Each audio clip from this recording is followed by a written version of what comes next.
ওম শান্তি। আজ 1 ফেব্রুয়ারি 2025। আজ বাবা মিলন। আমরা প্রত্যেক ব্রহ্মা কুমারী আত্মারূপী শিব বাবার সন্তান, পরমপিতা পরমাত্মার সন্তান, বাপ দাদা দুজনের সাথে ভালোবাসায় লীন হয়ে যাব, একাকার হয়ে যাব। সারা দিন বাবার প্রেম ভালোবাসায় আমরা মগ্ন হয়ে থাকব।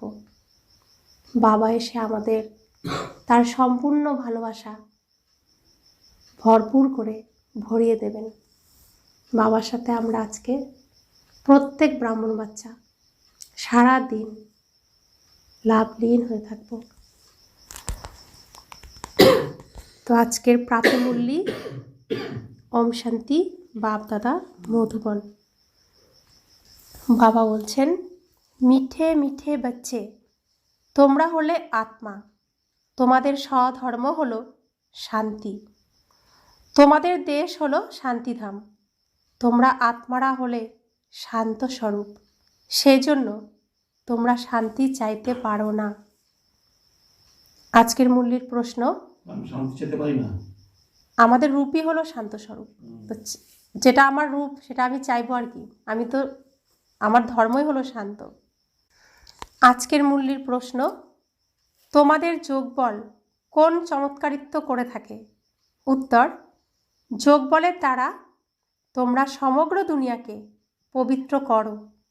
তোমরা বাচ্চারা সংখ্যায় খুব অল্প হলেও তোমরা যোগবলের দ্বারা এই সম্পূর্ণ পাহাড়কে তুলে সোনার পাহাড় স্থাপন করো। 5 তত্ত্ব শতপ্রধান হয়ে যায়, ফল ভালো প্রদান করে। শতপ্রধান তত্ত্বের দ্বারা এই শরীরও শতপ্রধান হয়। সেখানকার ফল খুবই সুস্বাদু হয়। কোথাকার? সত্যযুগে, বৈকুণ্ঠের। ওম শান্তি। যখন ওম শান্তি বলা হয় তখন খুব খুশি অনুভব হওয়া উচিত, কারণ বাস্তবে আত্মা হলোই শান্ত স্বরূপ, তার স্বধর্ম হলো শান্ত। তো ওম শান্তি, অহম আত্মা শান্ত স্বরূপ, অর্থাৎ আমি আত্মা শান্ত স্বরূপ। তাই আমরা একে অপরকে স্মরণ করিয়ে দিই যে আমি আত্মা শান্ত স্বরূপ। এই বিষয়ে সন্ন্যাসীরাও বলে, শান্তির মালা তোমাদের গলায় রয়েছে। এখন সারা পৃথিবীর যত সাধু সন্ত সন্ন্যাসী সাধারণ আত্মা, যত আত্মাই আছে, সবাই এখন ব্রহ্মাকুমারীদের চিনেছে, আর সেই জন্যই বলে শান্তির মালা তোমাদের গলায় রয়েছে। শান্তিকে তোমরা বাইরে কোথায় খুঁজে বেড়াচ্ছ? আত্মা স্বভাবতই হলো শান্ত স্বরূপ। সেজন্য কেউ শরীর ছাড়লে সেই আত্মার জন্য আমরা কি করি? 2 মিনিট শান্তি কামনা করি, কারণ তার স্বরূপই হলো শান্ত। আর অশান্ত দুনিয়ায় থাকি, তাই শান্তির দান সবাই আমরা দিই। এই শরীরে পার্ট প্লে করতে আসতে হয়। আত্মা সদা শান্ত থাকলে কর্ম করবে কিভাবে? কর্ম তো করতেই হয়। হ্যাঁ, শান্তিধামে আত্মারা শান্ত থাকে, সেখানে শরীর থাকে না। এই কথা কোনো সন্ন্যাসী ইত্যাদিরা বোঝে না যে আমরা হলাম আত্মা, শান্তিধাম নিবাসী। বাচ্চাদের বোঝানো হয়েছে শান্তিধাম আমাদের দেশ, তারপরে আমরা সুখধামে এসে পার্ট প্লে করি, পরে রাবণ রাজ্য হয় দুঃখধামে। এই হলো 84 জন্মের কাহিনী। ভগবানুবাচ আছে না? তো ভগবানুবাচ আছে না অর্জুনের প্রতি, যে তুমি নিজের জন্মের বিষয়ে জানো না?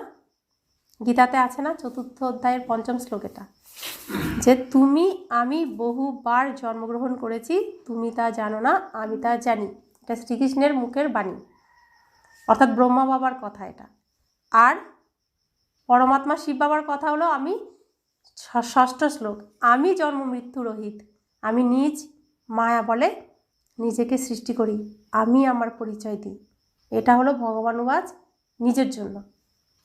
যতক্ষণ আমি আমার পরিচয় না দিই আমাকে কেউ চিনতে পারে না, জানতে পারে না, বুঝতে পারে না। আর পরিচয় দেওয়ার পরেও কতজন চেনে? কোটির মধ্যে কতিপয় কেউ কেউ। তো তিনি তো এখন পরিচয় দিচ্ছেন, এসে চিনছে কতজন? আমরা যে এখানে আসছি, এত ক্লাস করছি, আমরাই কি চিনতে পেরেছি যথার্থ রূপে? তো যদি ভগবান, আমি পুরোপুরি তাকে চিনি, তাহলে আমার কোনো কিছুতে ঘুম আসবে না। তার কথা শুনে তার প্রত্যেকটা অক্ষর মেনে মেনে চলার চেষ্টা করে যাব সবসময়। তো বাবা বলছেন যে একজনকে, ওম শান্তি, একজনকে কেন বলেন?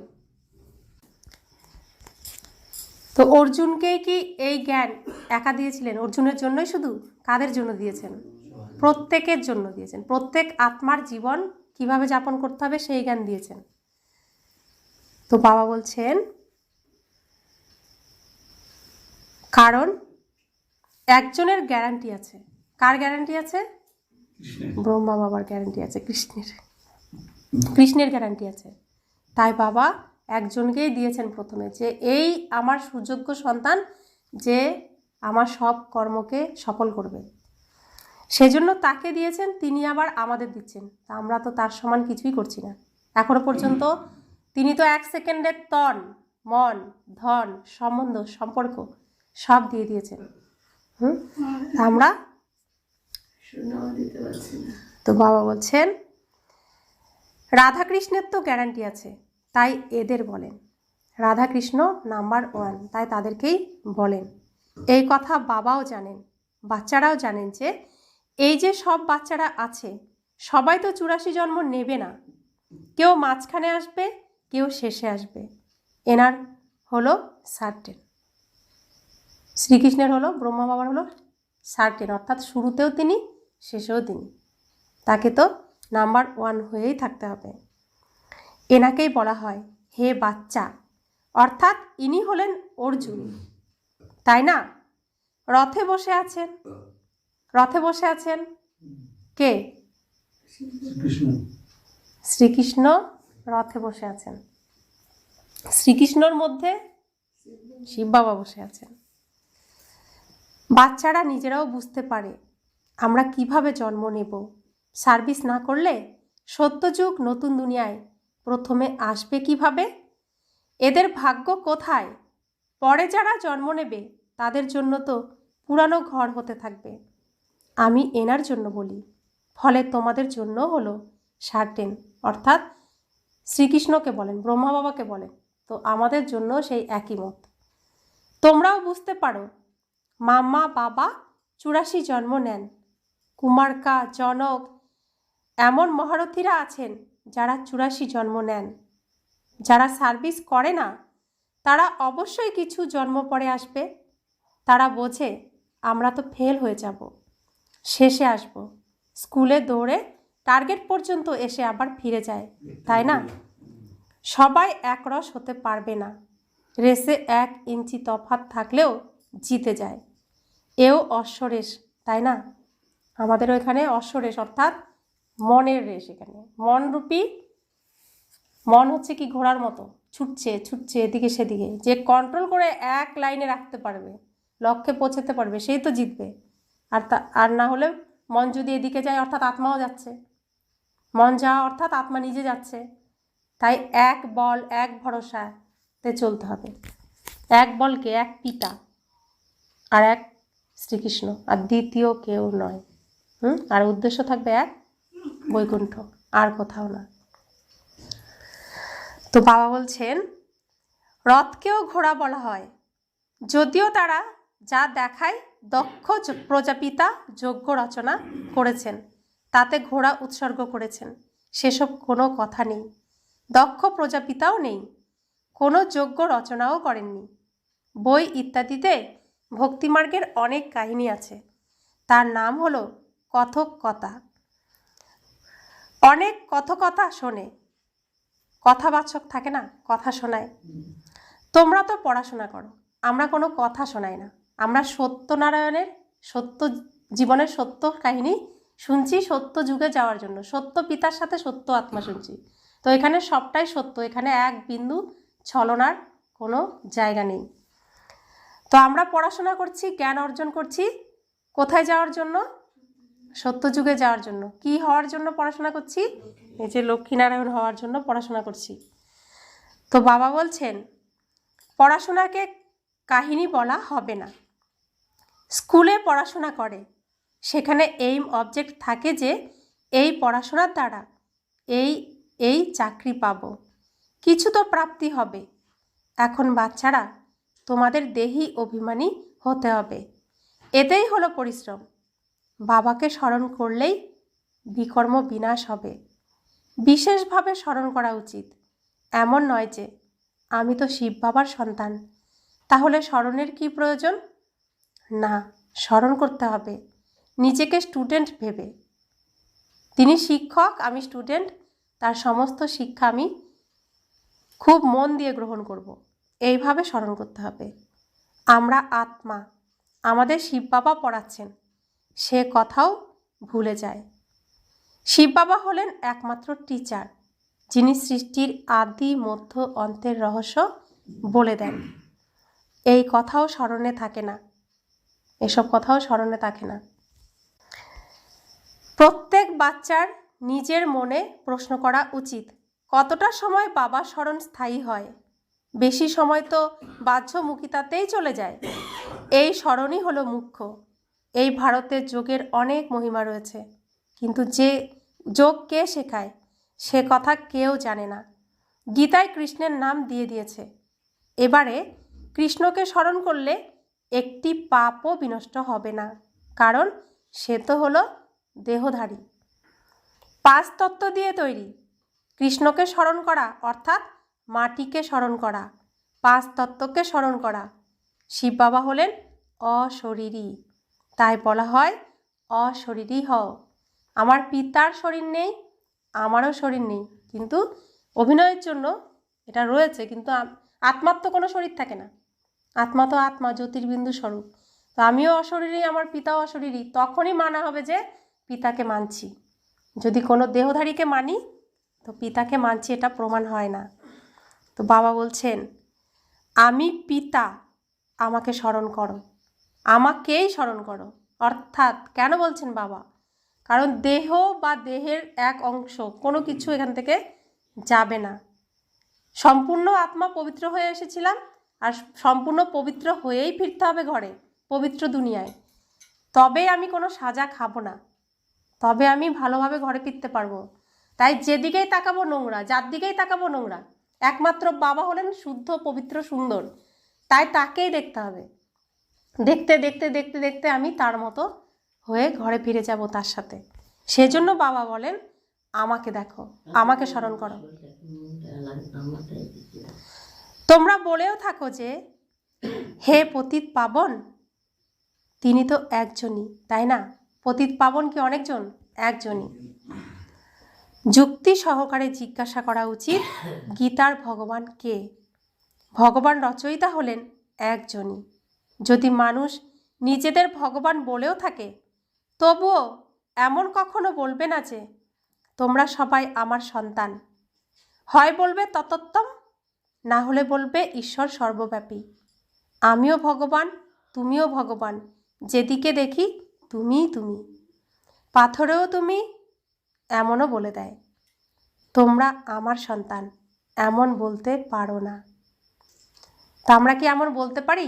আমার লৌকিক দেহধারী পিতা আমি বলতে পারি আমি লৌকিক পিতার উপরে বসে আছি, তিনি মাটির মধ্যে পড়ে আছেন, পাথরের মধ্যে পড়ে আছেন? এ কথা বললে যে বলবে তাকে উল্টো কি করব? প্রতিবাদ করব। এমন কথা আমার পিতার সম্পর্কে বলছো কেন? তাহলে সত্য পিতা ভগবান, তার সম্পর্কে কি বললাম, কি বলে এসেছি এতদিন, কত পাপ হয়েছে আমাদের। তো বাবা বলছেন তোমরা এখন আমাকে চিনেছ, তোমরা আমাকে পিতা বলে মেনেছ, তোমরা এমন বলতে পারো না। তাহলে কত বাবা আমাদের উপর ভরসা করছেন, কত আশা আমাদের উপরে বাবার। এই কথা তো এক বাবাই বলেন যে হে আমার প্রিয় আত্মারূপী বাচ্চারা, এমন করে আর কেউ বলতে পারে না। মুসলমানদের যদি কেউ বলে আমার প্রিয় সন্তান, তবে তাকে চড় মেরে দেবে। এই কথা একমাত্র পারলৌকিক পিতাই বলতে পারেন, আর অন্য কেউ সৃষ্টির আদি মধ্য অন্তের জ্ঞান প্রদান করতে পারে না। 84 সিঁড়ির রহস্য কেউ বোঝাতে পারে না, শুধুমাত্র নিরাকার পিতা ছাড়া। তার প্রকৃত নাম হলো শিব। তিনি সদা কল্যাণকারী, তাই তিনি সদা শিব। সে তো মানুষ অনেক নাম রেখে দিয়েছে, অনেক ভাষা আছে, তো নিজের নিজের ভাষায় ওম শান্তি নাম রেখেছে, নিজের নিজের ভাষায় নাম রেখে দিয়েছে। তো লৌকিক পরিবারেও এক পিতা, সাধারণত সবাই বাবা বলে ডাকে, কেউ বাপি, কেউ ড্যাডি, কেউ পাপা, ডাকে না একজনকে।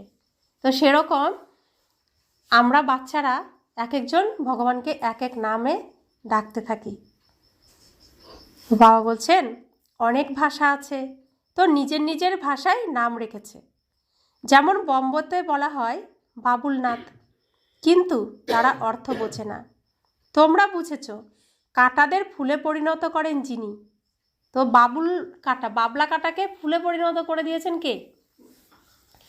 শিব বাবা। সেজন্য তাকে কি বলা হয়? বাবুলনাথ। তো এই সব কথা তো কেউ বোঝে না, আমরা বুঝতে পারছি। ভারতে শিব বাবার 1000 নাম আছে, অর্থ জানে না। বাবা বাচ্চাদেরই বোঝান, তার মধ্যে মাতাদের বাবা বিশেষ এগিয়ে রাখেন। আজকাল ফিমেলদের মান আছে, কারণ বাবা এসেছেন, তাই না? না আসলে কি হবে বাবা? কিন্তু 2 রকমের মাতা আছে, এক হলো স্বর্গের দ্বার খোলার জন্য, আরেক হলো নরকের দ্বারে নিয়ে যাওয়ার জন্য।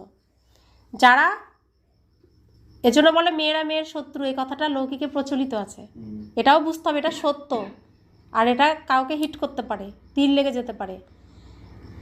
তো যারা ঈশ্বরের ঘরে নিয়ে আসবে, যারা বৈকুণ্ঠে যাওয়ার রাস্তা দেখাবে আর সেই রাস্তায় নিয়ে আসবে, তারা স্বর্গের দ্বার খোলার জন্য এগিয়ে যাচ্ছে, না নিয়ে যাচ্ছে সবাইকে সেই পথে। আর এক ভাগ আছে নারী, যারা এই পরমাত্মার সঙ্গে মিলতে বাধা দেয় না। কেন? কারণ স্বামীকে যদি বলে, তাহলে সে তো তার মনের মতো তার চাহিদা পূরণ করবে না, তাকে ওই দিকে ঠেলবে, অর্থাৎ নরকে নিয়ে যাওয়ার রাস্তায় তাদেরকে নিয়ে যাবে, ভোগ বিলাসের মধ্যে নিয়ে যাবে। এর জন্য নারীদেরকে এই শাস্ত্রে অনেকভাবে দেখানো হয়েছে।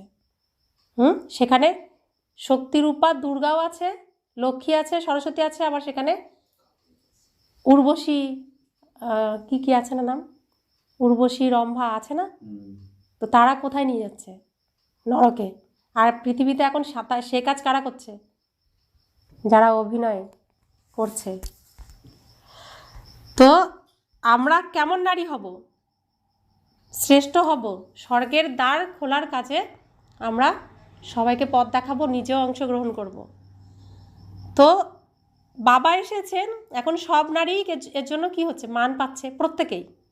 আমি কোন পথে যাচ্ছি সেটা বড় কথা নয়, বাবা এসেছেন তাই মান সবাই পাচ্ছে। তাই খারাপ কাজেও নারীরা এগিয়ে আছে, আবার ভালো কাজেও নারীরা এগিয়ে আছে, নারীরা ফার্স্টে আছে। তো বাবা বলছেন, বাবা মাতাদের উঁচু মহিমা বর্ণনা করেন। তোমরা হলে শিব শক্তি সেনা, তোমরাই শিব বাবাকে জানো। সত্য একটাই। গায়ন আছে, সত্যের নৌকা হেলে দোলে, কিন্তু ডোবে না।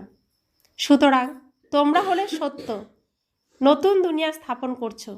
বাকি সব মিথ্যা, বন্ধন শেষ হয়ে যাবে, কোনো বন্ধন থাকবে না, সব মিথ্যা বন্ধন। অভিনয় শেষ, সব শেষ, তো এই মিথ্যা থাকবে না। কিন্তু চিরকাল কে থাকবে? চিরকাল কে থাকবে? চিরকাল সত্য পিতা, আমি আত্মা, যাদের কোনো বিনাশ নেই। আমি আত্মারও কোনো বিনাশ নেই, সত্য থাকবো, অবিনাশী হয়েই থাকবো। আমার পিতাও সত্য, তিনিও চিরকাল থাকবেন। আর এই পৃথিবীর এই নাটকটা, এই স্টেজে যে নাটকটা চলছে, ড্রামা, এটাও চিরকাল থাকবে। তাহলে এই 3 বিন্দু চিরকাল সত্য হয়েই থাকবে, আর বাকি যা কিছু আছে কিছুই থাকবে না। সিন চেঞ্জ হয়ে যায়, 1 বছর আগের সিন এখন আর নেই, এখন যে সিন কালকে তা থাকবে না, পরিবর্তন হয়ে যাবে। তো বাবা বলছেন, তোমরা এখানে রাজত্ব করবে না। কোথায়? এ কলিযুগে অসুরের দুনিয়ায় আমরা অসুর রাজা নই, তাই এখানে রাজত্ব করব না। তোমরা পরের জন্মে এসে রাজত্ব করবে। তা আমরা যে কোনো জন্ম পাই, সেই জন্মে যে কর্ম করি সেই কর্ম অনুযায়ী পরবর্তী জন্ম হয়। তো আমরা এখানে এত এত এত উচ্চ শ্রেষ্ঠ কর্ম করব যে যার দ্বারা আমরা বৈকুণ্ঠে আসব, সুন্দর জন্ম পাব। এমন কর্ম যেন আমরা এখানে করি। তো সেজন্য বাবা বলছেন তোমরা এর পরের জন্মে রাজত্ব করবে, সেজন্য এখন এমন কর্ম করো, এমনভাবে তৈরি করো নিজেকে। এইসব হলো বড়ই গুপ্ত কথা, যা তোমরাই জানো। এই বাবা যদি না থাকতেন কিছুই জ্ঞান থাকতো না, এখন সব জ্ঞান হয়েছে। ইনি হলেন যুধিষ্ঠির, যুদ্ধের ময়দানে বাচ্চাদের দাঁড়িয়ে তোমাদেরকে সতর্ক করছেন। এ হলো অহিংসক যুদ্ধ, নন ভায়োলেন্স। মানুষ মারামারিকে হিংসা ভাবে। বাবা বলেন প্রথম মুখ্য হিংসা হলো কাম কাটারির, তাই বলা হয় কাম মহা শত্রু। এর উপরেই জিত অর্জন করতে হবে। মুখ্য কথা হলো কাম বিকারের, পতিত অর্থাৎ বিকারী। বিকারী বলা হয় পতিতদের, যারা বিকারগ্রস্ত হয়। ক্রোধী মানুষকে এমন বিকারী বলা হবে না, যারা কামুক, যাদের মনে শুধু কামনা, এটা চাই সেটা চাই, কামনা। তো তারা হচ্ছে 1 নম্বরের বিকারী। 2 নম্বরের বিকারী হলো ক্রোধীরা। তো বাবা বলছেন ক্রোধীকে ক্রোধী, লোভীকে লোভী বলা হবে। দেবতাদের নির্বিকারী বলা হয়। দেবতারা হলেন নির্লোভী, নির্মোহী, নির্বিকারী, বিকারে লিপ্ত হন না। তোমাদের বলে বিকারে না থাকলে সন্তান হবে কিভাবে? যারা কামুক, যারা ভোগী, তারা আমাদেরকে বলে ওরা সব মানে আমরা খারাপ শিখাই, এটাই বলবে। তারা ভোগ করবে, তো বলবে যদি তোমরা যেরকম বলছো সেরকম যদি সবাই চলতে থাকে তাহলে এই সৃষ্টি চলবে কিভাবে? তারা কিন্তু এক একজন বড় বড় শাস্ত্রজ্ঞ, শাস্ত্র জানে, কিন্তু তারা বেশি বলে। যারা সাধারণ তারা কম বলে, যারা বেশি জানে তারা বেশি বলে। তারাই কিন্তু মুখে বলে, গীতা পাঠ করে বা অন্য শাস্ত্র শোনায়, বলবে প্রথম অধ্যায় গীতা পড়ে শোনাবে, দেহ সহ দেহের সমস্ত সম্বন্ধ সম্পর্ক বলো, এটা বলে আসলো। বাড়িতে এসে ধর্ম আত্মীয় পাতাবে। 2য় অধ্যায় পড়ে শোনাবে, নিজেকে আত্মা নিশ্চয় করো। বাড়িতে এসে দেহকে আরও কিভাবে ভালো রাখা যায়, দেহকে আরও কিভাবে সাজানো যায়, এটা করে। তো ছলনা করছে না? তো ওরাই তো বলছে যে সংসারে রসে বসে থাকবো। তাহলে শ্রীকৃষ্ণকে কোথায় মান দিল? শ্রীকৃষ্ণর কথা সবাইকে শুনিয়ে চলে আসলো, নিজে কি করলো? কি মান দিল শ্রীকৃষ্ণকে? তাহলে গীতাকে মিথ্যা প্রমাণ করলো না সত্যি প্রমাণ করলো? তাহলে তার কি গীতা পড়ার অধিকার আছে? উচিত? কিন্তু অজ্ঞান নিদ্রায় ঘুমিয়ে আমরা পাপের পর পাপ করে যাচ্ছি, পাপের পর পাপ করে যাচ্ছি। আবার আমরাই তাদেরকে বৈষ্ণব ভেবে সম্মান দিয়ে তাদেরকে ভোজন করাচ্ছি, তো আমরাও কত পাপ করে যাচ্ছি। পাপের পর পাপ, কেসের পর কেস করে যাচ্ছি। তো সেজন্য বাবা বলছেন যে তারা যে বলে, তারা তো নিজেরাই বলছে আত্মা অবিনাশী, আত্মার বিনাশ নেই। তাহলে আত্মা তো এখানে আসতেই থাকবে। যার বিনাশ নেই তা তো শেষ নেই। তাহলে কিভাবে হবে না হবে সে আমার কি চিন্তা করার বিষয়? এই নাটক যিনি লিখেছেন, এই স্টেজে যিনি অভিনয় করতে পাঠিয়েছেন, তার দায়িত্ব, তাই না? আমার তো কোনো দায়িত্ব নেই। তুমি ভালো মন্দ বিচার করে গ্রহণ করো নিজের বুদ্ধি দিয়ে। ভগবান যে শিক্ষা দিয়েছেন, তুমি যে শাস্ত্র পড়ে শোনাচ্ছ, সেই শিক্ষা দিয়ে তুমি বিচার করে গ্রহণ করো আগে, নিজে গ্রহণ করো আগে, তাই না? তো সেই শিক্ষাই তো বাবা দিচ্ছেন। বাবা বলছেন তাদেরকে নির্বিকারী বলে মানছ তো? এটা হলো ভাইসলেস দুনিয়া। দাপর কলিযুগ হলো ভিসাজ দুনিয়া। নিজেকে বিকারী, দেবতাদের নির্বিকারী বলে তো, নিজেরাই তো বলে আমি নীচ, পাপী, অধম, তুমি নিজ গুণে আমাকে ক্ষমা করো। কেন বলছি? তিনি দেবতা যে সামনে রয়েছে সে নির্বিকারী, শুদ্ধ পবিত্র। তার সামনে আমি গেলেই আমার নিজের বিকারের কথা, যত খারাপ অবগুণ সেটা মনে পড়ে যায়, তখন মন থেকে বলি যে আমাকে ক্ষমা করো। তো বাবা বলছেন যে নিজেকে বিকারী, দেবতাদের নির্বিকারী বলো তো। তোমরা জানো যে আমরাও বিকারী ছিলাম, এখন এদের মতো নির্বিকারী হচ্ছি তো আমরা সবাই নির্বিকারী। পরিবর্তন আসছে তো আমাদের মধ্যে, আমরা করে দেখাচ্ছি তো, গীতাকে সত্য প্রমাণ করছি তো, গীতার প্রত্যেকটা অক্ষর আমরা মানার চেষ্টা করে যাচ্ছি তো। তাহলে শ্রীকৃষ্ণের মুখের উচ্চারিত বাণীকে সফল কারা করছে? আমরা করছি, আমরা করে দেখাবো। তো বাবার সাথে প্রতিজ্ঞা করেছি শেষ পর্যন্ত তন মন ধন সম্বন্ধ সম্পর্ক সব তোমার কাছেই রইল, আমার এই শরীর দ্বারা তুমি যে শ্রেষ্ঠ কর্ম করানো তুমি করিয়ে নাও। তো বাবা বলছেন এই লক্ষ্মীনারায়ণ স্মরণের বল এর দ্বারা এই পথ প্রাপ্ত করেছিলেন।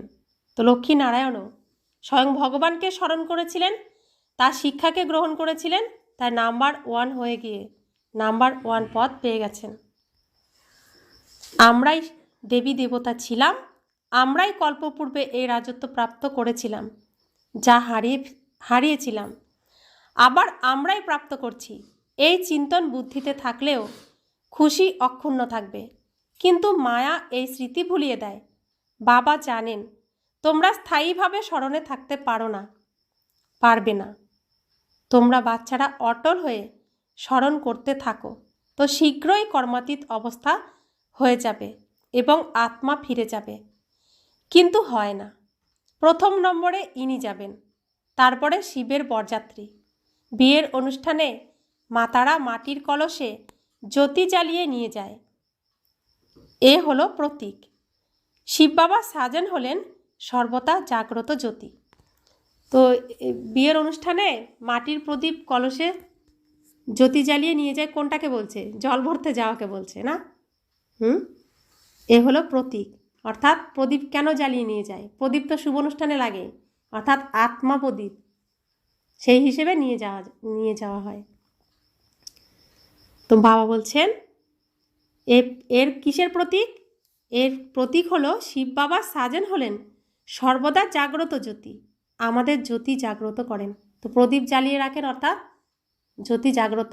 তো বিয়ের সময় একটা প্রদীপ জ্বালিয়ে ওটা সবসময় জ্বালিয়ে রাখে না? তো শিব বাবা হিসেবে এটাকে রাখে। আর আমরা আত্মারাও যাতে জ্বলে থাকি, তাই কুলোর মধ্যে প্রদীপ জ্বালিয়ে রাখে না? তো সেই জন্য তো এখানকার কথা ভক্তিমার্গে নিয়ে গেছে। তো এই সব এখানে শিব বাবা এসছেন বড় প্রদীপ, আর আমরা ছোট ছোট প্রদীপ জ্বালাচ্ছেন না এখন আত্মারূপী প্রদীপকে। এই মাটির মধ্যে প্রদীপ জ্বলছে না, এখানে পুরো শরীরটা হচ্ছে মাটি, তার মধ্যে আত্মা প্রদীপ জ্বলছে না? তো প্রদীপ তো এই হিসেবেই বানানো হয়েছে, তাই না? তো বাবা বলছে তোমরা যোগ বলের দ্বারা নিজের জ্যোতি জাগ্রত করো, যোগের দ্বারা তোমরা পবিত্র হও, জ্ঞানের দ্বারা ধন প্রাপ্তি হয়। পড়াশোনাকে সোর্স অফ ইনকাম বলা হয়, তাই না? যোগ বলের দ্বারা তোমরা বিশেষভাবে ভারত এবং সাধারণভাবে সম্পূর্ণ বিশ্বকে পবিত্র বানাও। এই সেবায় কন্যারা খুব ভালোভাবে সহযোগী হতে পারে। সার্ভিস করে উঁচু পদ প্রাপ্ত করতে হবে। জীবন হিরে তুল্য বানাতে হবে, কম নয়। তা আমাদের এখন জন্ম হয়েছে, আমি কি রূপে থাকি এখন? আত্মা কি রূপ? হীরার মতো ঝলমলে স্বচ্ছ শুদ্ধ পবিত্র। আমি হীরা আত্মা, ডায়মন্ড। এই জন্মটা হচ্ছে ডায়মন্ড জন্ম। আবার স্টেজে যখন আবার অভিনয় করতে আসবো, প্রথমে সোনা, তারপরে রূপা, তারপরে তামা, তারপরে লোহা পুরো, তারপরে আবার হীরা হয়ে যাব। এখন আমরা হিরে তুল্য জন্ম পেয়েছি এখানে, তাই আমাদের রূপ হলো এখন হীরা। গায়ন আছে ফলো ফাদার মাদার, সি মাদার ফাদার এবং অনন্য ব্রাদার্স সিস্টার। তো এটা শিব বাবা সবসময় বলেন যে ব্রহ্মা বাবাকে ফলো করো, মাম্মাকে ফলো করো, আর অনন্য বাচ্চা যারা আটের দানায় আসবে, নাম বললেন না, জানকী দাদি, কুমার কামাতা, এরকম মহান মহান যে আমাদের পূর্বজ আত্মা তাদেরকেও ফলো করো। তোমরা বাচ্চারা প্রদর্শনীতে বোঝাতে পারো যে তোমাদের দুইজন পিতা আছেন, লৌকিক এবং পারলৌকিক। এক হলো এই গাড়ির পিতা, গাড়ির কারখানার মালিক, আরেকজন হলো আত্মার, ড্রাইভারের মালিক। তো দুজন পিতা হয়ে গেল না? দুজনই তো হয় এরকম না? তো বাবা বলছেন দুজনের মধ্যে কে বড়? অবশ্যই অসীম জগতের পিতা হবেন, যিনি সকলের পিতা, তিনি বড়। অবিনাশী উত্তরাধিকার তার কাছ থেকেই প্রাপ্ত হওয়া উচিত। এখন উত্তরাধিকার নিচ্ছেন, বিশ্বের মালিক বানাচ্ছেন। ভগবানুবাচ, তোমাদের রাজ্যকে শিক্ষা প্রদান করি, তারপর তোমরা পরজন্মে বিশ্বের মালিক হবে। বাবা কল্প কল্প ভারতে এসে ভারতকে বিত্তবান করেন। তোমরা বিশ্বের মালিক হও এই পড়াশোনার দ্বারা। তো আমরা এই যে ভারতে জন্মগ্রহণ করেছি, শিব বাবার কাছে পড়াশোনা করছি ঈশ্বরীয় বিশ্ববিদ্যালয়ে, কত সৌভাগ্য আমাদের। ভারত হলো আসল ঘর, যেখানে স্বয়ং ভগবান আসেন, যেখানে দেবী দেবতাদের জন্ম হয়। এই যে হচ্ছে না দেবী দেবতাদের জন্ম, এখন দেখো এটা হলো ঘর, আসল ঘর। এটা হচ্ছে মাতা, ভারত মাতা। আর এই বিশ্বের চারিদিকে যত দেশ আছে সব জায়গায় বিনাশ শুরু হয়ে গেছে না? ভারতবর্ষে এখনও আঁচ, মানে ঘরের চারপাশে আগুন লেগে গেছে, ঘরে এখনও আগুনের তাপ আসেনি। কেন আসেনি? আমরা এখানে সাজগোজ করছি।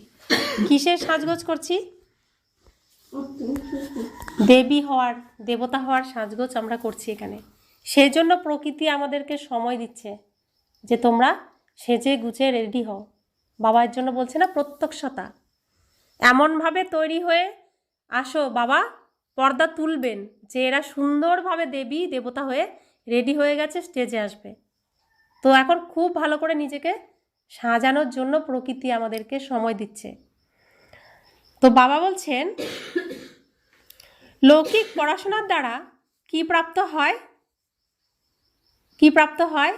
একই জন্মে কিছু সময়ের জন্য আমরা পদ প্রাপ্ত করি, সম্পূর্ণ পদ প্রাপ্ত করি না। এখানে তো তোমরা হিরে তুল্য হয়ে যাও 21 জন্মের জন্য। ওই পড়াশোনার সাথে সেই পড়াশোনার রাত দিনের তফাৎ।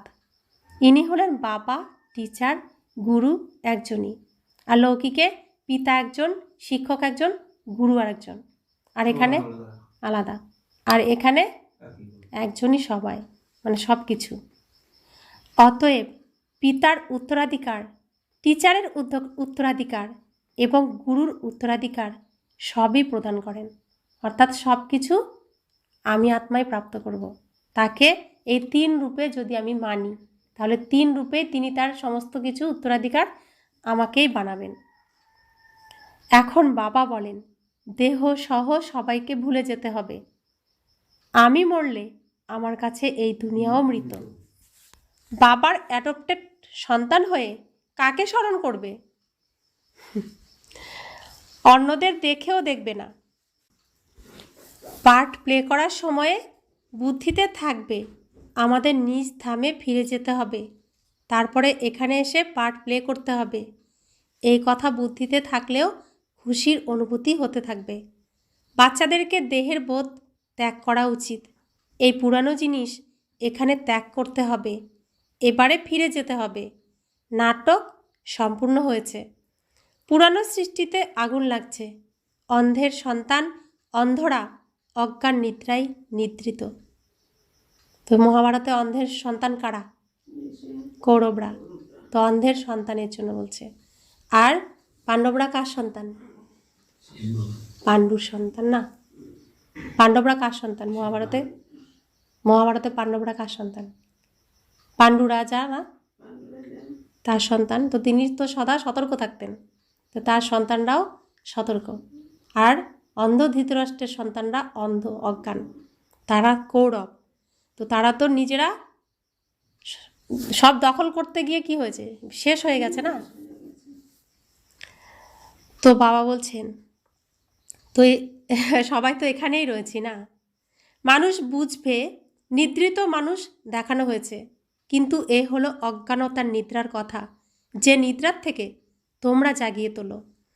জ্ঞান অর্থাৎ দিন হলো সত্যযুগ, অজ্ঞান অর্থাৎ রাত হলো কলিযুগ। এই কথাটি খুব ভালোভাবে বুঝতে হবে। কন্যার বিবাহ হলে মাতা পিতা শ্বশুর শাশুড়ি সকলকেই স্মরণে আসবে, তাদেরও ভুলে যেতে হবে। এমন অনেক যুগল আছে যারা সন্ন্যাসীদের দেখায় যে আমরা যুগল হওয়া সত্ত্বেও বিকারগ্রস্ত হই না। জ্ঞান তলোয়ার মাঝখানে থাকে। বাবার ফরমান হলো পবিত্র থাকতে হবে। দেখো, রমেশ ভাই উষা বোন আছে, কখনো তারা পতিত হয়নি। তাদের এই ভয় আছে, যদি পতিত হয় তো 21 জন্মের রাজত্ব শেষ হয়ে যাবে, দেউলিয়া হয়ে যাবে। এইভাবে কেউ কেউ ফেল হয়ে যায়। গন্ধর্ব বিবাহের নাম তো আছে, তাই না? তোমরা জানো পবিত্র থাকলে উঁচু পদের প্রাপ্তি হবে। তো গন্ধর্ব বিবাহ কারা করেন? শকুন্তলা ছিল। লক্ষ্মীনারায়ণের কী বিবাহ হয়েছে? শিব পার্বতীর বিবাহ দেখাচ্ছে না, সেটা কি বিবাহ? গন্ধর্ব অর্থাৎ শুদ্ধ পবিত্র থাকার বিবাহ। তো যারা এই যে এখন যে বিবাহ হচ্ছে, এটা গন্ধর্ব বিবাহ নয়, এটা হচ্ছে নরকে যাওয়ার রাস্তা। আর সত্যযুগে আর এই সঙ্গম যুগে যে শিবের সাথে পার্বতীর যে মিলন হচ্ছে, এটা হচ্ছে গন্ধর্ব বিবাহ। তো লক্ষ্মীনারায়ণের বিবাহ গন্ধর্ব বিবাহ, রাম সীতার বিবাহ গন্ধর্ব বিবাহ। সেখানে বিকারের নামটাই থাকে না। তো বাবা বলছেন এক জন্মের জন্য পবিত্র থাকতে হবে। এই যে একটা জন্মগ্রহণ হয়েছে আমাদের, এক জন্ম, এখানে একবারই আসা যায়, বারে বারে আসা যায় না। কোথায় সেটা? এই ঈশ্বরীয় কুলে, এই ব্রহ্মাপুরীতে একবারই জন্ম হয়। এখানে বারে বারে আর আসা হবে না। আবার 5000 বছর পর আবার একবার আসতে পারবো, কিন্তু ওই স্টেজে সত্যযুগ থেকে কলিযুগ পর্যন্ত বহুবার জন্মগ্রহণ করব, বহুবার বিভিন্ন চরিত্রে অভিনয় করব, বিভিন্ন পোশাক পরে। কিন্তু এখানে এই হিরে তুল্য জন্ম একবারই হয়। এর জন্য বলা হয় শ্রেষ্ঠ মানব জন্ম। এই জন্মটাকে বলা হয় শ্রেষ্ঠ মানব জন্ম, একবারই হয়। তো সঠিক জ্ঞান না থাকাতে শাস্ত্রে কি বলেছে? একবার মানব জন্ম পাই, কিন্তু দেহ থাকতে আমরা মৃত, অর্থাৎ শরীর মৃত, এই জ্ঞান চলে এসেছে। আর আত্মা এই মৃত শরীর সহ পরমাত্মার সাথে মিলিত হতে পারি। তো এই শ্রেষ্ঠ মানব জন্মই হচ্ছে হিরে তুল্য জন্ম, একবারই প্রাপ্ত হয়। আর একবারই আমাদেরকে শুদ্ধ পবিত্র থাকতে হয় নিজের স্বরূপে স্বধর্মে এই পৃথিবীতে। সেজন্য বাবা বলছেন এই এক জন্মের জন্য তোমরা পবিত্র থাকবে। যোগ বলের দ্বারা কর্মেন্দ্রিয়ের উপরে কন্ট্রোল এসে যায়। যোগ বলের দ্বারা তোমরা সম্পূর্ণ দুনিয়াকে পবিত্র করো। তোমরা বাচ্চারা সংখ্যায় খুব কম হওয়া সত্ত্বেও যোগ বলের দ্বারা এই সম্পূর্ণ পাহাড় উড়িয়ে সোনার পাহাড় স্থাপন করো। মানুষ তো বোঝে না, তারা গোবর্ধন পর্বতের পরিক্রমা করতে থাকে। বাবা নিজে এসে সম্পূর্ণ দুনিয়াকে গোল্ডেন এজেড করেন। এমন নয় যে হিমালয় সোনার হয়ে যাবে, সেখানে তো সোনার খনি ভরপুর হয়ে যাবে। 5 তত্ত্ব শতপ্রধান হয়, ফলও ভালো দেয়। শতপ্রধান তত্ত্বের দ্বারা এই শরীরও শতপ্রধান হয়, সেখানকার ফলও সুস্বাদু হয়, নামই হলো স্বর্গ। অতএব নিজেকে আত্মা ভেবে বাবাকে স্মরণ করলেই বিকার মুক্ত হবে। দেহ অভিমানে এলে বিকারগ্রস্ত হওয়ার চেষ্টা হয়ে থাকে। যোগী কখনো বিকারে লিপ্ত হবে না। জ্ঞান বল তো আছে, কিন্তু যোগী না হলে পতন হবে। তো বাবাকে যত স্মরণ করব তত তত কী হবে? বাবা আমাকে পরিষ্কার করে দেবেন, স্নান করিয়ে দেবেন না? তো যোগ করলেই শুধুমাত্র আমি পরিষ্কার হতে পারবো, তাই যোগী হতে হবে। জ্ঞান তো সবাই জানে, কিন্তু যোগী না হলে কোনো কাজের নয় এই জ্ঞান। তো বাবা বলছেন যেমন জিজ্ঞাসা করা হয় পুরুষার্থ বড় নাকি প্রারব্ধ, কোনটা বড়? প্রাপ্তি বড় নাকি পুরুষার্থ বড়? তখন বলে পুরুষার্থ বড়। তেমনি এইখানে বলা হবে যোগ বড়। যোগের দ্বারাই পতিত থেকে পবিত্র হয়। এখন তোমরা বাচ্চারা বলবে যে আমরা অসীম জগতের বাবার কাছে পড়াশোনা করব। মানুষের কাছে পড়ে কি প্রাপ্তি হবে? 1 মাসে কত উপার্জন হবে? এইখানে তোমরা এক একটি রত্ন ধারণ করো। এ হলো লক্ষ টাকার রত্ন। এখানে 1 সেকেন্ড মানেই লক্ষ লক্ষ উপার্জন। স্বর্গে টাকা পয়সার গণনা করা হয় না, অগাধ ধন থাকে, সকলের নিজস্ব কৃষি ক্ষেত্র ইত্যাদি থাকে। এখন বাবা বলেন, আমি তোমাদের রাজযোগ শেখাই। এ হলো এইম অবজেক্ট। পুরুষার্থ করে উচ্চ হতে হবে। রাজধানী স্থাপন হচ্ছে। এই লক্ষ্মীনারায়ণ কিভাবে প্রারব্ধ প্রাপ্ত করেছেন? এদের প্রারব্ধের কথা জানলে কি আর চাই? কিভাবে লক্ষ্মীনারায়ণ প্রাপ্ত করেছেন? মাম্মা যজ্ঞে এসেছেন, মাম্মার বাবা শরীর ছেড়েছেন, তো সমস্ত সম্পত্তি তার কাকা যারা আত্মীয় স্বজন তারা নিয়ে নিয়েছিল। তার কাছে কিচ্ছু নেই। বাবার কাছে এসেছে শুধু শরীর নিয়ে। এই শরীর বলছে, আমার এই শরীরই ধন, আমি এই শরীরই এই যজ্ঞে অর্পণ করেছি। তবুও তিনি কি সরস্বতী? তিনিই দুর্গা, তিনিই আবার লক্ষ্মী। ধনের ভাণ্ডার পেয়ে গেছেন। কিসের দ্বারা? এই জ্ঞান ধন জমিয়ে।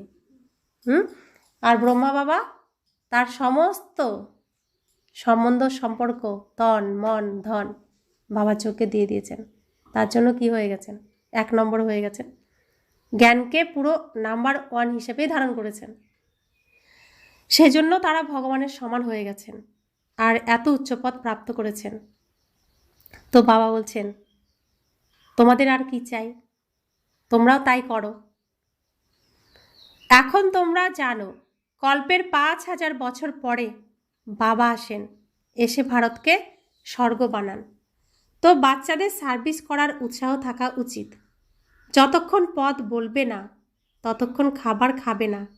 এতখানি উৎসাহ উদ্দীপনা থাকলে তবে উঁচু পদ প্রাপ্ত করতে পারবে। যারা যজ্ঞে ছিলেন দাদিরা, তো মূলি ক্লাস চলছে, মূলি ক্লাস শেষ হলে ভোগ লেগেছে। ভোগ লাগার পরে এবার সবাই তো কী খাবে? ভোগ খাবে। তো দাদিরা ভোগ খাবে রেডি। বাবা বলছেন, কি কাজ করেছো, কি সেবা করেছো? ভোগ খেতে যে এসেছো, কি সেবা করেছো যে ভোগ খাবে এখন? তো তারা সোজা চলে গেল পাশের 3 মাথার মোড়ে। তো যাকেই পেয়েছে তাকে বাবার কথা শুনিয়ে তারপরে এসে ভোগ খেয়েছে। অর্থাৎ একজনকেও যদি বাবার কথা না শুনিয়ে ভোগ খায়, সেই ভোগের প্রাপ্তি আসবে না। অর্থাৎ সেবা করতে হবে, তারপরে ভোগ গ্রহণ করতে হবে, তাই না? তো সেই জন্য বাবা বলছেন, যতক্ষণ পদ বলবে না ততক্ষণ খাবার খাবে না। কাউকে না কাউকে এই পথ বলে দিতে হবে, এই সেবা করতে হবে, তারপরে খাবার খাবে, তার আগে খাবার খাবে না। এরকম উৎসাহ উদ্দীপনা রাখতে হবে। अच्छा, मीठे मीठे सिखिला दे बच्चों प्रति माता पिता बाप दादा का याद प्यार और गुड मॉर्निंग। रूहानी बाप की रूहानी बच्चों को नमस्ते। हम रूहानी बच्चों की रूहानी माता पिता बाप दादा को याद प्यार गुड मॉर्निंग और नमस्ते नमस्ते नमस्ते। शुक्रिया बाबा, शुक्रिया बाबा, शुक्रिया। ধারণার জন্য মুখ্য সার, ঈশ্বরীয় সেবা করে নিজের জীবন 21 জন্মের জন্য হিরে তুল্য বানাতে হবে।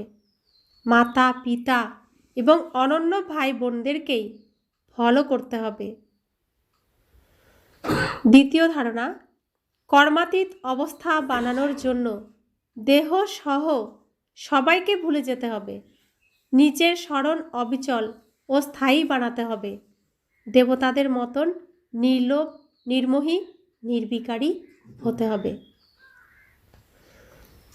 নির্লোভ, নির্মোহী, নির্বিকারী কারা? দেবতারা। তা আমরা দেবতা হতে যাচ্ছি, চেষ্টা তো করতে হবে। বরদান, দুঃখী অশান্ত আত্মাদেরকে 1 সেকেন্ডে গতি সদ্গতি প্রদানকারী মাস্টার দাতা ভব। যেরকম স্থূল সিজনের জন্য প্রস্তুতি নিয়ে থাকো, সেবাধারী সামগ্রী সব কিছুর প্রস্তুতি করো, যার দ্বারা কারো যাতে কোনো অসুবিধা না হয়, সময় ব্যর্থ না যায়, সেরকম এখন সকল আত্মাদেরকে গতি সদ্গতি করার অন্তিম সিজন আসতে চলেছে। দুঃখী অশান্ত আত্মাদেরকে লাইনে দাঁড় করানোর কষ্ট দেবে না, আসবে আর নিতে থাকবে। এজন্য এবার রেডি হও। পুরুষার্থী জীবনে থাকার পর এবার দাতাপনের স্থিতিতে থাকো। প্রত্যেক সংকল্প, প্রত্যেক সেকেন্ডে মাস্টার দাতা হয়ে দান করতে থাকো।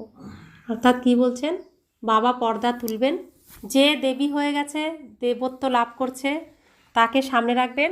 আর ওই অবুঝ অন্ধের সন্তানরা যারা এখনও বলছে কলিযুগ এখনও অনেক বেশি, এখনও ভোগ করিনি, এই তো জীবন পেয়েছি, তারা লাইন দিয়ে যাতে না আসে। এমনভাবে ভিড় যেন না হয় যে লাইন দিতে হচ্ছে। আসবে তোমার থেকে কি নেবে? সুখ শান্তি নেবে। বাবার এটুকুই তো দিতে পারবো আমরা, এসে নিয়ে চলে যাবে। এই লাইন তো লাগা সেই সিন চলে এসেছে সামনে। তো নিজেকে কি করতে বলছেন বাবা? মাস্টার দাতা হয়ে দান করতে থাকো, এই অভ্যাস করতে বলছে। তো এই জানুয়ারি মাস পুরো অব্যক্ত ইশারা কী দিয়েছিলেন? মনসা সেবা, মনসা সেবা, মনসা সেবা। তো জানুয়ারি শেষ হয়ে গেছে, ফেব্রুয়ারি শুরু হয়ে গেছে। তো যত মাস যাবে, দিন যাবে, স্টেজ তত পরিবর্তন হবে। যে তৈরি হয়ে যাবে সে পাবে, যে তৈরি হবে না সে হারাবে সব।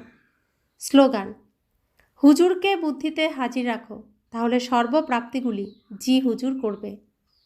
অর্থাৎ হুজুরকে বাবা হাজির রাখো, অর্থাৎ হাজির কিভাবে থাকবেন তিনি? রাজি রাখতে হবে না? বাবা তুমি এসো, চলে আসলেন, তো তাকে রাজি করানোর জন্য আমাকে কি করতে হবে? হ্যাঁ, তো আমরা হ্যাঁ করেছি। আজকে সেন্টারে এই আছে, যেতে হবে না, বাড়িতে এই আছে, বাড়িতে ওই আছে, ছেলেই করবে, মেয়েই করবে, করেছি কি না? তাহলে তিনি আমার কথা শুনবেন? শুনবেন? তাহলে এখানে হচ্ছে হাজি, ভগবান বলছেন না। আমি কি ওই অভিনয় করে যাব চিরকাল, না অভিনয় শেষ করব? আমারই কি শুধু সন্তান আছে? সবারই তো আছে, প্রত্যেক জন্মেই থাকবে। এ তো অভিনয় করেছি না। এখন তো পিতার সন্তান আমি, তাহলে পিতার কথাই আমাকে শুনতে হবে, না হলে ওই সন্তান আমার কথা শুনবে কেন? আমি যে সন্তানের জন্য যা না যেতে পারবো না, এটা করতে হবে, ওটা করতে হবে, তো পিতার কথা আমি শুনছি না, আমার কথা কি ওই সন্তান শুনবে? শুনবে না। তাহলে আমি হাজি করিনি, তাহলে ভগবানও আমার কথায় রাজি হবে না। আবার ওই সন্তানের জন্য আমি ভগবানকে অবহেলা করেছি, তো ওই সন্তানও আমার কথা শুনবে না। তাহলে মাঝখান দিয়ে কি হলো? সবই হারালাম। তাই হুজুরকে হাজির রাখার জন্য সব সময় হাজি ব্যবস্থা তিনি করবেন, আমি না। তিনি অভিনয় করতে পাঠিয়েছেন, দায়িত্ব তার। কিভাবে আমাকে কোন সেবা করাবেন, কি করাবেন, সব কিছু দায়িত্বই তার। তাই আমার পাঠ হলো হাজি। হ্যাঁ বাবা, আমি রেডি, সব সময়ের জন্য আমি রেডি। তো আজকের অব্যক্ত ইশারা: একান্ত প্রিয় হও, একতা আর একাগ্রতাকে গ্রহণ করো। তো দেখো, মনসা সেবার থেকে কোথায় আসলো? একান্ত প্রিয় আর একতা। তো একাগ্রতাকে গ্রহণ করতে হবে, একতা রাখতে হবে কার সাথে? এই পরিবারের সাথে। আর একাগ্রতাকে গ্রহণ করতে হবে, অর্থাৎ ওই দুনিয়াকে সম্পূর্ণভাবেই ত্যাগ করতে হবে। এই পরিবারের সঙ্গে আমরা 21 জন্ম কি, এর পরবর্তী সমস্ত জন্মই তো এই পরিবারের সাথে হবে। তাহলে যেই পরিবারের সাথে আমার কানেকশানই থাকবে না, 5000 বছর পরে আবার পাবো, তাহলে সে তো এখানে বিনাশ হয়ে যাচ্ছে। তার সঙ্গে কি আমি সব কিছু আমার খেলা এখনও রাখবো? নাকি যাদের সাথে আমার সমস্ত অভিনয় হবে তাদের সাথে আমার এখনই সব কিছু মিলেমিশে করার প্র্যাকটিস করব? তো সেই জন্য বাবা বলছেন একতা আর একাগ্রতাকে গ্রহণ করো। একতার সাথে সাথে একান্ত প্রিয় হতে হবে। একান্ত প্রিয় সে হবে যার সব দিক থেকে বুদ্ধির চোখ ছিন্ন থাকবে, আর একের প্রিয় হবে। একের প্রিয় হওয়ার কারণে একেরই স্মরণে থাকবে। একান্ত প্রিয় অর্থাৎ এক ব্যতীত দ্বিতীয় কেউ নেই। সর্বসম্বন্ধ, সর্বরস একের থেকেই যে গ্রহণ করতে পারে সেই একান্ত প্রিয় হতে পারবে। তা আমাদেরকে এক বল, এক ভরসায়, এক লক্ষ্যে, একের স্মরণেই থাকতে হবে। ওম শান্তি।